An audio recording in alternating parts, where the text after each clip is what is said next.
بسم اللہ الرحمن الرحیم۔ السلام علیکم۔ وظیفے کی اجازت کے لیے کمنٹس میں اپنا نام لکھ دیں، اور اگر آپ ہمارے چینل پر نیو ہیں تو ہمارے چینل کو ضرور سبسکرائب کر دیجیے گا۔ اگر آپ کی ساس، آپ کے شوہر آپ پہ ظلم کرتے ہیں، آپ ان کی طرف سے پریشان ہیں، مایوس ہیں، آپ کو تنگ کرتے ہیں، پریشان کرتے ہیں، تو آپ یہ ایک عمل کریں، آپ کی ساس اور شوہر آپ پر مہربان ہو جائیں گے۔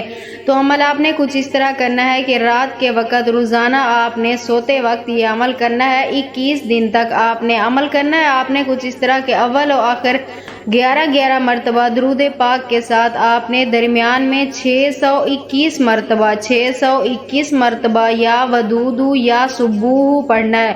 یا ودودو یا سبوح آپ نے پڑھ کر اپنے شوہر اور اپنی ساس کا تصور کرتے ہوئے 3 مرتبہ ان کے چہرے پہ پھونک مار دینی ہے۔ 21 دن تک آپ نے مسلسل یہ عمل کرتے رہنا ہے۔ انشاءاللہ تعالی آپ کی شوہر اور آپ کی ساس کے دل میں آپ کے لیے بے پناہ محبت پیدا ہو جائے گی۔